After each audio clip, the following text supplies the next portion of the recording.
함께 봉독한 말씀 중심으로 믿음과 성령이 충만한 교회라는 제목으로 은혜를 나누도록 하겠습니다. 오순절 성령이 임한 후에 교회가 계속해서 어떻게 변해가는지, 성령께서 어떻게 역사하시는지 우리가 이제 계속해서 말씀을 통해서 살펴보고 있습니다.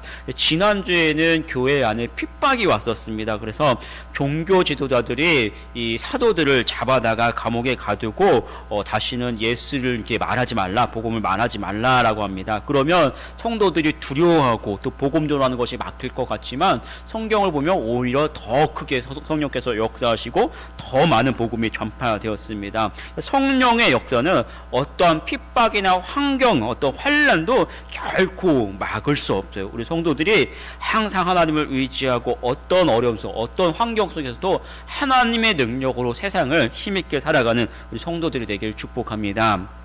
오늘 말씀은 참 정반대의 말씀이에요. 어떤 밖에서 오는 핍박이 아니라 교회 안에서 문제가 발생합니다. 우리 1절 말씀 같이 한번 읽어볼게요. 그때 제자가 더 많아졌는데 헬라파 유대인들이 자기의 과부들이 매일의 구제에 빠짐으로 히브리파 사람을 원망하니, 이 사도행전을 보면요, 이 오순절 마가의 다락방에서 그 기도하던 사람들이 몇 명이라고 기록합니까? 120명이라고 하죠. 그래서 어떻게 보면 처음에 120명으로 시작합니다. 그런데 베드로가 한 번 설교할 때 몇 명에 돌아옵니까? 우리가 잘 알고 있는 것처럼 2장에 보면은 한 번 설교할 때 3,000명이 돌아왔다고 합니다. 3,000명. 그리고 4장에서 보면은 지난번이었죠. 베드로와 요한이 성전에 이제 기도하러 올라가는데 거기서 나면서부터 걷지 못했던 사람이 있어서 그 사람을 이렇게 쏘아붙고 이제 내가 이제 금과 은은 없지만 예수 그리스도의 이름으로 명하노니 일어나 걸어라, 걷게 해주죠. 치료합니다. 그때 예수를 믿고 교회에 돌아왔던 사람이 몇 명이냐면 4장 1절에 보면 남자만 5,000명이래요. 남자만 5,000명, 여자들은 안 온 게 아니라 남자가 5,000이니까 여자도 5,000일 때고 어린아이나 노인들 수 있으면 우리 통상 한 2만 명 정도가 개수가 됩니다. 그러니까 이러한 사건을 중심으로 해서 계속해서 성도들이 어마어마하게 이제 몰려오는 거예요. 예루살렘 교회로. 그러면 이 예루살렘 교회는 어떨까요? 규모가 적어도 몇만의 그 성도를 이제 가지고 있는 그런 교회가 되겠죠. 일주일 동안 여러분 혹시 뭐 저한테 한번 전화 받을까 말까 하나요? 여러분 모르겠어요. 뭐 이제 저도 근데 우리 교회에서 제가 어떻게 보면은 성도님들하고 연락이 없는 게 아니라 어떻게 보면 무소식이 희소식이라고 하죠. 아마 연락이 없으면 평안하구나 그렇게 알 수 있을 텐데 일주일 동안 제가 여러분들한테 전화를 한 번도 안 받은 적은 한 번도 없습니다. 1년 가까이. 몇 명 안 돼도 계속해서 뭔가 연락이 와요. 누가 뭐 어디 아프다, 무슨 일 있다, 뭐 사업장은 어떻다, 뭐 좀 뭐 이런 것도. 그 다음에 그렇지 않아도 가만히 있어도 어르신들도 걱정스럽고 또 이제 뭐 새 가족들이 이제 계속해서 오지만 그렇다고 잘 적응하는 건 아니고 또 항상 그런 것들 보면 다 하나하나가 이제 기도거리가 되겠죠. 기도거리. 여러분 한번 생각해 보세요. 우리 교회도 그런데 평안하게 좀 조용할 날이 없겠죠. 어떻게 보면 이게 좀 뭐 표현은 좀 그렇긴 하지만 그런데 하물며 수만 명이 모여 있는 예루살렘 교회 같은 경우는 어떻게 하겠습니까? 별의별 일이 다 벌어지는 거겠죠. 이제 그런 것 중에 하나가 뭐냐면 오늘 말씀은 구제의 문제를 이제 성경에서 언급합니다. 히브리파 유대인이라고 하죠. 이 사람들은 어떻게 보면 정통 히브리인들이에요. 그러니까 이 땅에서 태어나서 예루살렘이나 이 유대 땅에서 태어나서 계속 거기서 살고 있었던 어떤 그런 사람들이 이제 예수를 믿고 이제 같이 신앙생활한 사람들이 있었고, 또 헬라파 유대인이라는 것들은 어떻게 보면은 이제 디아스포라죠. 그 끌려갔다가 먼 곳에서 살고 있었던 2세대, 3세대 그런 사람들인데 그 혈통은 유대인들인데 이제 외국에서 살고 있다가 명절 때 와서 이제 이렇게 제사 지내러 와서 어떤 예수님에 대한 소문과 어떤 뭐랄까 성령에 임하는 그런 모습을 보고 이제 교회에 이제 몰려왔던 사람들이 디아스포라, 헬라파 유대인들이 있었습니다. 이런 사람들이 같이 이제 섞여 있는 건데 교회가 사람들이 많아지니까 그들 속에 이제 어려운 사람들을 돕는 어떤 구제 이런 것들이 있었죠. 과부들 성도들을 돕기 위한 이제 구제가 시작했는데, 그 중에서 뭐 헬라파 다 빼는 건 아니겠죠. 헬라파 유대인들의 어떤 과부들이 일부가 이제 누락이 됩니다. 왜냐하면은 히브리사 사람들은 그래도 자기 고향이고 식구들이 있을 테니까 아무리 얼어도 누군가 챙겨주게 되겠죠. 아무리 가까운 있으니까. 그런데 문제는 뭐냐면 헬라파 사람들은 먼 곳에서 왔고 어떻게 보면 친척도 없을 수도 있고 하다 보니까 고의로 그런 건 아니겠지만 어떻게 보면 좀 일부가 좀 누락돼서 그 구제를 이제 받지 못하게 되는 것이죠. 고의는 아니다 하더라도 이들에게 있어서 먹고 사는 문제, 그런 문제가 있으니까 굉장히 또 민감할 수 있고, 또 거기에 대해서 오늘 말씀해 보면 정확하게 원망이 생겼다라고 이제 표현을 합니다. 여러분이 예루살렘 교회는 어떻게 보면은 사람은 많지만 갑작스럽게 모인 그런 이제 교회가 되겠죠. 그래서 사람들이 우리가 하는 것처럼 계속해서 말씀을 듣고 하나님의 말씀 또 양육도 받고 또 이런 시간 속에서 연단도 되고 그런 교회가 아니에요. 사람들은 많이 모였지만 아직 잘 자리가 잡힌 교회가 아니기 때문에 좀 이런 다양한 문제가 있을 수 있습니다. 여러분 한번 이런 사람들이 많이 모였는데 그들의 뜻이 하나로 되지 않으면 제일 먼저 발생하는 일이 뭔지 아십니까? 어디 가든지 이런 일이 있는데 항상 싸움이 많이 생겨. 왜냐하면 사람들이 있는데 제각각 나는 이렇게 하고 싶다, 또 저 사람은 저렇게 하고 싶다. 그러니까 그것들이 뜻이 모여지지 않으면 싸움이 일어나게 되지요. 교회도 하나님의 말씀으로 하나가 되지 않으면 이런 아주 예민한 것 때문에 이제 분열이 발생하게 됩니다. 사단은요, 성도들이 성령으로 충만하고 또 많은 사람들이 모여질 때 중심의 하나님의 말씀으로 이들이 탁 교회가 탁 모여지지 않으면 그걸 잘 알고 그 틈을 타서 이 성도들의 그 마음을 분열시키고 싸움을 일으킵니다. 그러면 어때요? 그 교회에 딱 왔는데 누구랑 싸웠대 그러면은 굉장히 은혜롭게 왔다가도 굉장히 마음이 좀 좋지 않고, 또 이제 새가족이나 이런 분들 교회 안 돼도 저렇구나, 또 이제 발걸음을 돌리게 만드는 것이죠. 우리가 이 말씀을 잘 기억해야 돼요. 우리도 어떻게 보면 이제 좀 성도들이 줄고 있다가 이제 보면 좀 늘려고 막 그러는 추세에 있는 거잖아요. 그죠? 그러니까 제가 봤을 때 전체적인 숫자는 전체적인 숫자가 늘었는데 새가족이나 누가 오면 또 어떤 분이 또 빠지기 시작하고 이제 그런 일들이 계속, 누가 또 좀 잘 나오기 시작하면 여기서 또 병원 가 있고 그런 일들이 계속 반복할 뿐이에요. 이렇게 보면은 다 모이면 꽤 될 것 같아요. 가끔 보면은. 그러니까 그런 거예요. 그러니까 그 다음에 그런 것들 있고, 아마 제가 와서 거의 뭐 이제 1년 정도 지났으니까 아마 여러분들도 저에 대해서 이제 익숙할 거야. 우리 목사님은 찬양은 잘 못하지만 그래도 크게는 불러야 되는구나. 그 다음에 목사님 기도는 되게 강조하시니까 뭐 새벽 기도 안 나오면, 뭐 특세할 때 안 나오면 좀 그렇겠구나. 이런 거 아마 다 아실 거예요. 그 다음에 뭐 있습니까? 그 다음에 모이는 거 강조하고, 요즘은 이제 보니까 새벽 기도 이제 특세 끝났는데도 몇 분이 더 와서 이제 같이 기도하니까 제가 아주 살 것 같습니다. 좀 덜 힘들어도 같이 기도하니까 좀 살 것 같아요. 그런 것들 보면요, 이렇게 우리가 추스리고 이것들 이제 정리해 나가면 앞으로 이제 성장해 나가는 거예요. 이거 계속해서 오고 있잖아요. 오는데 이쪽에서 빠지고 저쪽에서 빠지니 와도 온 것 같지 않고. 그러니까 이것들을 잘 추스리고 나가면 이제 좀 더 성장할 수 있는 거예요, 충분히. 그런데 바로 이럴 때가 되면 뭐가 문제냐면, 바로 그때가 되면은 열심히 하다가도 마음속이 괜히 느슨해지는 그런 텀이 바로 지금 같은 때예요. 그러다가 보면은 나는 열심히 하려는데 저쪽 사람 자꾸 어디 가 있고 안 오고 그러면 그 사람 또 신경 쓰느라고 나는 하려고 하는데 괜히 또 불만이 생기고, 또 그런 일도 서로 이렇게 잘 나가면 되는데 그럴 때 바로 불만과 불평, 또 그 분열이 이제 조장하게 되는. 그러면 어떻습니까? 다른 사람도 교회에 나오면 괜히 그 모습을 보면서 이상하고 뜨거운 어떤 열정과 그 부흥의 흐름을 딱 끊어버려요. 그러니까 사단이 우리의 약점을 잘 알기 때문에 그때가 되면 그렇게 이렇게 이용하는 거죠. 여러분, 성령의 열기를 뜨거지고 앞으로 나갈 때 결코 멈춰서지 마십시오. 요즘 같은 이제 그럴 때가 있죠. 괜히 원래 잘 쉬고 있는데 보니까 잘 쉬고 싶다가도 딱 그냥 앞으로 교회가 좀 뭐 기도해야 하고 뭐 부흥하려면 쉬고 싶어요 목사님, 그런 사람이 있어요.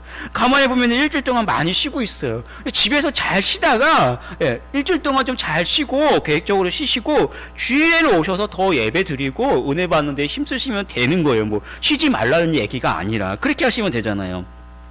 지난주에 우리 특별 새벽기도 잘 마쳤는데 거기서 끝나지 않고 몇 분 이제 더 나와서 기도하면 얼마나 좋습니까? 그렇게 우리가 멈추지 말고 계속해서 앞으로 나가세요. 더 뜨겁게 하세요. 기도는요, 하면 할수록 기도의 제목이 줄어들까요, 늘어날까요?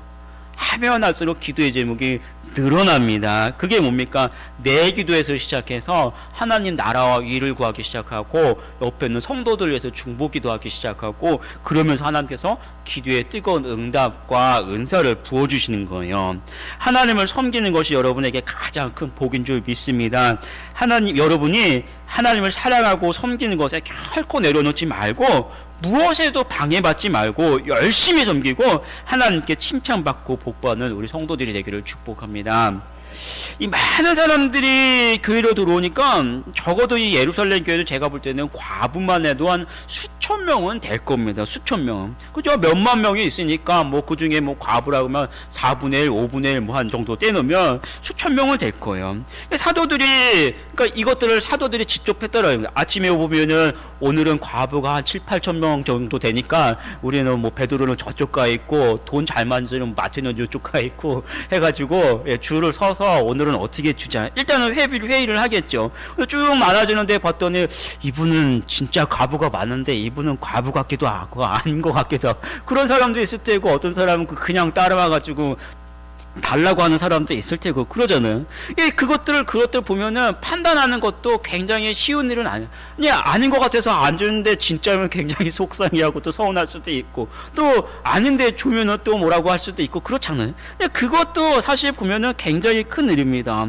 어떻게 보면은 돈을 만지는 것도요. 저도 보면은 어디 뭐 롯데리아나 이런 데 가면은 돈 계산하는 거하고 주문 받는 거 참 힘들어요. 뭐 이렇게 뭐 기계 만지 이런 거 잘 못하거든요.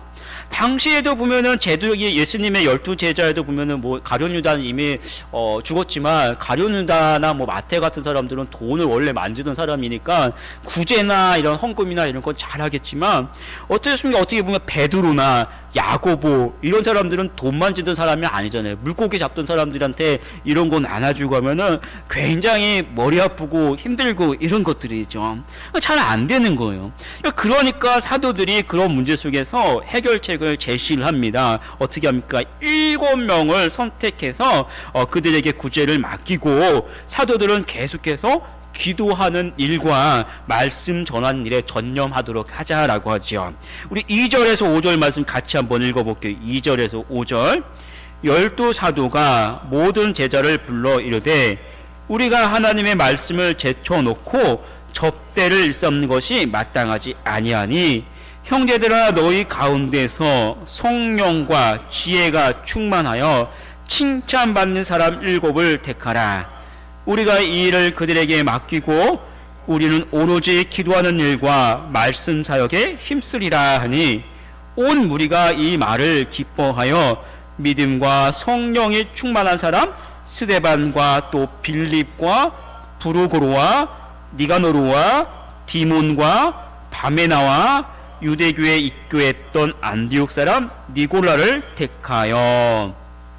사도들은 기도하는 일과 말씀 사역에 힘쓰고 그 외에 다양한 일들을 이제 집사들에게 맡깁니다. 그렇다고 해서요, 여러분요, 사도들이 했던 어떤 말씀을 보는 것과 기도하는 일들은 굉장히 중요한 일이고 또 집사들이 했던 어떤 뭐 구제나 다른 일들은 그것에 비해서 덜 중요하거나 아니면 사도들은 예수님께 배웠으니까 직분이 높고 아니면 다른 분들은 뭐 직분이 낮고 그런 것들을 이야기하는 건 아니에요. 똑같은 하나님의 일꾼들이고 똑같은 하나님의 일이죠. 목사도 하나님의 일꾼이고 장로님들이나 권사나 집사도 다 같은 하나님의 일꾼이고 우리가 합력해서 하나님의 일을 행하는 것이 맞습니다. 그러나 교회가 사람의 생각이나 사람의 뜻대로 가는 것이 아니라 하나님의 뜻대로 세워지고 하나님의 일을 감당하는 것이기 때문에 사도들이 전념해서 주의 말씀을 통해서 하나님의 뜻을 분별하고 또 그것을 이루기 위해서 하나님께 매달려서 기도하고 하는 것들이 이 사역의 우선순위가 있는 아주 더 어떻게 보면은 핵심적인 사역의 어떤 핵심이라고 할 수 있는 것이죠. 우리 교단에서도 마찬가지고 우리 교단은 1년에 한 번씩 이제 총회를 보면요, 해마다 여러 가지 안건들이 오는데 근래 안건들을 보면은 여러분들이 이슈 많이 있습니다. 뭐 여성 안수 요즘에 참 많이 있죠. 목사님들은 남자들만 목사님이 됐는데 시대가 그렇지 않으니까 여성 안수를 해야 하느냐 마느냐, 아니면은 이제 목사님이나 장로 우리 교회 이제 직분자들의 정년을 몇 세로 해야 하느냐. 옛날에는 그 유아 세례가 있었죠. 유아 세례만 했었는데 요즘은 어린이 세례도 있습니다. 어린이 세례도. 이런 것들, 아니면 어떤 목사가 교회에서 다른 말을 하고 다른 행동을 하는데 그 사람을 어떻게 봐야 하느냐, 이런 것들을 이제 교회에서 총회에서 안건으로 이제 내놔요. 그러면 여러분 어떻습니까? 우리가 생각해가지고 내가 볼 때 그 사람은 아닌 것 같고 그건 아니고, 그렇게 사람의 생각이나 사람의 뜻대로 교회가 가는 게 아니에요. 그러면 그런 안건들이 세워지면 총회나 교회에서는 제일 먼저 신학위원회가 형성, 어떤 그 일을 가지고 상황은 어떤 상황인데 이런 교회의 역사를 보면 우리가 이럴 때 이렇게 행동을 했고 성경에서는 이럴 때 이렇게 말하더라라고 그 사건에 대해서 논쟁에 대해서 그 성경적인 관건을 성경적인 답을 밝혀내면 하나님의 말씀대로 총회가 따라가는 거고, 교회도 역시 하나님의 말씀이 이렇다 하면 목사가 그 하나님의 말씀을 분별해서 이렇다 하면 모든 성도들이 목사의 말이 아니라 하나님의 말씀대로 교회가 같이 가는 거예요. 그래서 어떤 목사가 하나님의 말씀을 연구하고 또 성도들 위해서 기도하고 또 그렇게 하기로 했으면 하나님의 말씀대로 교회가 움직이도록 성도들을 가르치고 훈련하고, 성도들은 말씀대로 또 가르침을 따라서 함께 협력해서 하나님의 일들을 이뤄가는 겁니다. 우리 3절을 보면은 사도들이 성령과 지혜가 충만하고 칭찬받는 사람을 택하고 이렇게 기록합니다. 그 다음에 5절을 보면 믿음과 성령에 충만한 사람을 세웠어요. 우리 3절, 4절, 5절 말씀 다시 한번 읽어볼게요. 3절, 4절, 5절. 형제들아, 너희 가운데서 성령과 지혜가 충만하여 칭찬받는 사람 7을 택하라. 우리가 이 일을 그들에게 맡기고 우리는 오로지 기도하는 일과 말씀 사역에 힘쓰리라 하니, 온 무리가 이 말을 기뻐하여 믿음과 성령에 충만한 사람 스데반과 또 빌립과 부르고노와 니가노르와 디몬과 바메나와 유대교에 입교했던 안디옥 사람 니골라를 택하여, 성령과 지혜가 충만한 사람을 하나님의 일꾼으로 세웠다라고 기록합니다. 제가 이제 교회를 보면요, 어떤 분이 교회에 왔는데 그분이 직업이 예를 들어서 어린이집 선생님이나 유치원 선생님, 학교 선생님이면 그분한테 이제 봉사를 맡길 때 제일 먼저 뭘 맡길까요? 주일학교 좀 맡아주세요 라고 이렇게 이야기합니다. 그리고 이분이 뭐 음악을 전공했거나 아니면 악기를 다루거나 그러면 또 뭘 하라고 합니까? 찬양대나 이쪽을 해주세요 라고 이야기합니다. 아무것도 없으면 누가 데리고 갑니까? 남전도나 여전도에서 데리고 와서 같이 이제 식사하자라고 이야기합니다. 그런 것들 뭐냐면 잘 할 것 같아서 그렇게 직분을 맡기는데 그분들한테 물어보면 어때요? 일주일 내내 애들하고 있다가 교회 왔는데도 또 애들을 맡아달라면 굉장히 마음이 쉽지 않다고 합니다. 또 전혀 엉뚱한 건 뭐냐면 찬양대를 하려면 어느 정도 찬양을 알아야 찬양을 하죠. 그런데 심지어 새 가족이 왔는데도 찬양대 데리고 가는 경우도 굉장히 많이 있어요. 일단 찬양은 그냥 하면서 배워가는 거고 같이 앉아서 이제 뭐 시키려고 하죠. 제가 이전에 있었던 교회는 함께 이제 기도하는 기도팀이 있었는데 새 가족도 기도팀에서 데리고 가요. 그분 이분 아무것도 모르는데 그냥 같이 갖고 일단은 이렇게 기도는 뭐 어쨌는지 모르겠는데 밥 먹고 교제하고 하면서 믿음이 자라나긴 하더라고요. 그런 경우도 있습니다.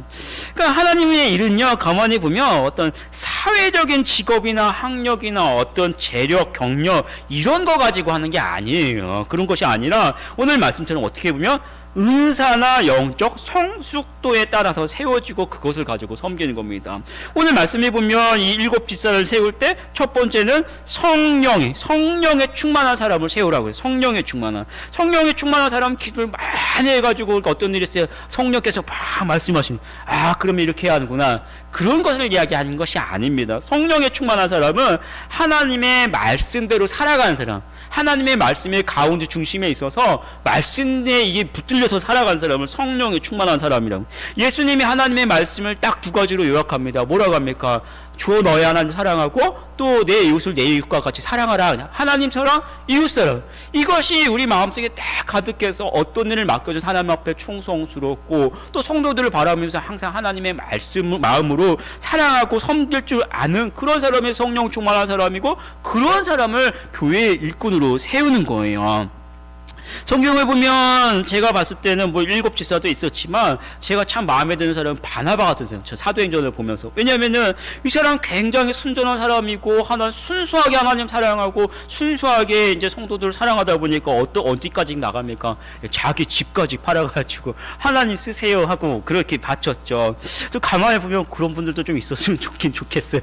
그러면 좀 풍성할 것 같기도 하고 그분 때문에 교회 분위기도 좋아질 것 같기도 합니다. 그런데 그렇진 않아도, 그죠? 그렇진 않아도, 우리가 그렇게 하진 않아도, 우리가 서로 사랑하고 서로 섬기며 그 자체만 그렇게 크게 모든 걸 다 바치지 않아도 그렇게 하면서 서로 교회에 오는 것이 즐겁고 행복하고 또 서로 그렇게 섬기면서 서로 본받고 그렇게 믿음이 성숙해지는 거예요. 그게 성령에 충만한 것이죠. 또 한 가지는 지혜가 충만한 사람을 이야기합니다. 우리 성도들을 보면 어떤 분은요 기도를 굉장히 뜨겁게 하고 봉사도 열심히 하는데 참 희한한 건 뭐냐면 포커스가 안 맞아요. 목사님이 이 이야기를 하고 성도들이 다 같이 이쪽에서 이거를 위해서 이제 얘기하고 기도하고 있는데 혼자 딴 데 가서 딴 봉사를 해요. 봉사는 열심히 하는데. 그런 사람이 있고요. 어떤 분은 기도는 굉장히 많이 하는데 뭐라고 대답하기는 참 어려운데 약간 기도의 허당이라고 할까요? 기도는 분명히 많이 하는데 기도에 좀 기도하는 것 같지 않은 그런 분들도 덜어 있습니다.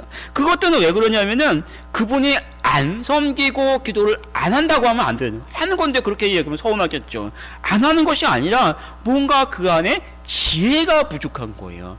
하나님이 무엇을 원하시는지, 모든 성도들이 사랑하는 교우들이 무엇을 원하시는지 어떻게 나아가야 되는지 알아야 되는데 그 지혜가 없이 자기 열심과 어떤 이런 것들을 가지고 섬기다 보니까 다른 방향으로 맹목적으로 이제 섬기는 그런 경우가 있죠. 지혜가 있는 사람은 어떻습니까? 어떤 상황에서 하나님이 주시는 분별력이 있어요. 그리고 지혜가 있는 사람은 그 상황을 잘 판단할 줄 알고 함께하는 우리 교우들과 사람들을 잘 이끌어갈 줄 알잖아요. 그게 지혜예요. 여러분, 우리가 주의 일을 할 때에도 나 혼자 막 맹목적으로 열심히 하는 것이 아니라 하나님께 지혜를 구하십시오. 지혜. 하나님, 내가 아무리 작은 것을 해도 큰 것을 해도 내가 이것을 하는데 하나님께서 나에게 힘을 주시고 하나님 내가 어떻게 해야 할지 하나님께서 지혜를 주십시오 하고 하는 지혜를 구하세요. 하나님의 뜻과 필요의 상황을 잘 분별하고 이끌어 나갈 줄 아는 지혜가 중요합니다. 그런 지혜가 어디서 나옵니까? 우리 야고보서 1장 5절을 보면 이렇게 이야기합니다. 제가 읽어드릴게요. 너희 중에 누구든지 지혜가 부족하면 모든 사람에게 후히 주시고 꾸짖지 아니하시는 하나님께 구하라. 그리하면 주시리라. 하나님께 지혜를 구하는 거예요. 작은 것 하나도. 제가 그래서 항상 강조하잖아요. 하나님의 일은 내 생각과 내 힘으로 하는 게 아니라 뭐로 한다고 하니까 기도로 하는 거예요. 기도로. 무엇을 하든지 하나님 함께 해주세요. 하나님 도와주세요. 기도하면서 하나님께 지혜를 구하고, 기도하면 또 기도할 때 길을 열어달라고 구하고, 기도할 때 열어주시고, 기도할 때 놀랍도록 하나님께서 역사하신 줄 믿습니다. 그래서 우리 성도들이 항상 기도에 힘써야 돼요. 기도할 때 성령으로 충만할 수 있습니다. 우리 성도들 계속해서 나와서 좀 기도하시고, 또 우리 금요일이나 또 주말에도 이왕이면 나와서 교회 돌아보고 기도하십시오. 그때 하나님이 여러분을 부르시고 여러분 마음을 잡아주시고 여러분에게 복을 주신 줄 믿습니다. 우리 6절 7절 말씀 읽고 말씀 마치겠습니다. 6절 7절 사도들 앞에 세우니 사도들이 기도하고 그들에게 안수하니라. 하나님의 말씀이 점점 왕성하여 예루살렘에 있는 제자의 수가 더 심히 많아지고 허다한 제사장의 무리도 이에 도에 복종하니라. 집사들이 세워지면서 사도들은 말씀과 기도에 전념하고 또 교회는 집사들이 더 집중해서 돌보고 더 많은 사역을 감당합니다. 그러면서 더 많은 사람들이 복음을 듣고 하나님께로 돌아오게 됩니다. 우리 성도들의 섬김을 통해서 하나님의 뜻을 이루고 또 하나님의 나라가 확장되는 귀한 역사가 있기를 축복합니다. 우리